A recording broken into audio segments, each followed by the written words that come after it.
Hello, this is Sterling here, coming with another Halo breakdown. Today we're going to be going over some Optic versus Avengers gameplay, and we're going to be talking about the concepts of securing sectors and also the micro tool of utilizing no presence.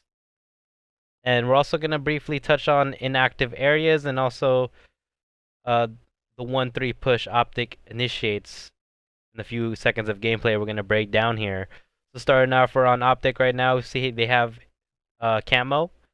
They have two players of Luminosity, or I should say Avengers, trapped in the red basement, which they're about to clear out. Roll 2 is on the car side of the map right now, looking at the red basement, making sure we clear those players out.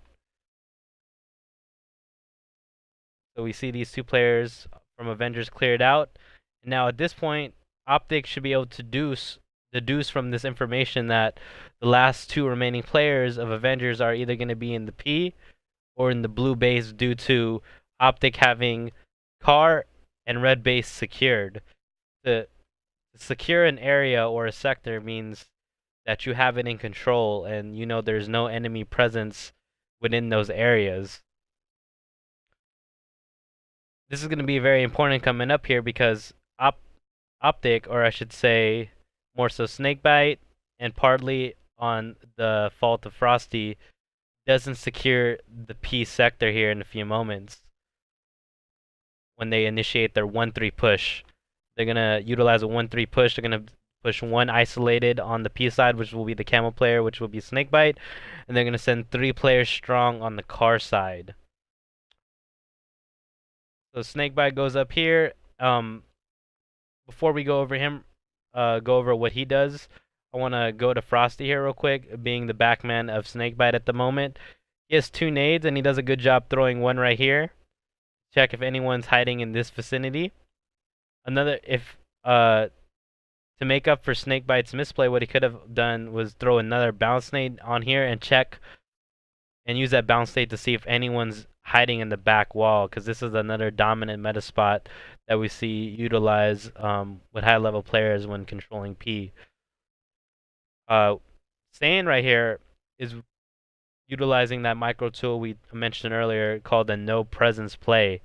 So a no presence play, what that means is he's gonna show no presence on the map. He's not gonna try to make any sounds. He's not gonna make any auditory cues. He's not gonna make any visual cues for the other team. He's not gonna reveal himself. He's not gonna show up on the radar as well. And he's gonna play patient and wait for more information to be gathered either from himself or from his teammates before making a play. The Snakebite transitions over here to P3, and quickly to touch up on this is what we call an inactive area, meaning that an inactive area is a region in a sector that doesn't influence the spawns. So even though he's here on P3, Avengers get that team spawn on the P1. So maybe if he was on P2 or if he was on this P3 wall, that would have increased the chances of, or I should say decrease the chances of this player not spawning here on the P1. Another thing that would have been good would be Frosty over here. He was anchoring the window. We're going to quickly go back to that. So Frosty after, oops, I went a little too far.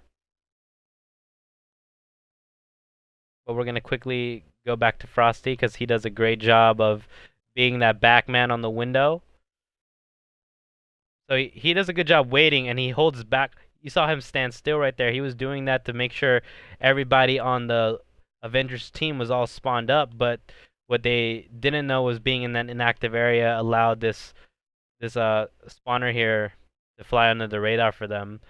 So, in my opinion, a better thing for Frosty, instead of pushing Carver to do their 1-3 push, I think the better play would have been to jump top mid and be this middleman in this area where he can help these two players' car, and he can still be a pair with that Camel player. Maybe even reveal this player, since Snakebite never checked inside a P to make sure everything is secured. But anyways, moving on with the play that happened, Snakebite moves over here to the P, and his teammates are creating heavy aggro or heavy attention on that car side. He sees Bubudubu walk out of P1, and maybe in his mind he's thinking, oh, maybe this was that player on the P side all along. But again, we never checked P2, so now Tommy is getting that information from his teammate, from Bubudubu, that there is the Camo player on the street. They're able to take him out, and now instead of Optic having more control on the map, they're going to be spawning on the car side, and Avengers are going to get this team spawn on the P1.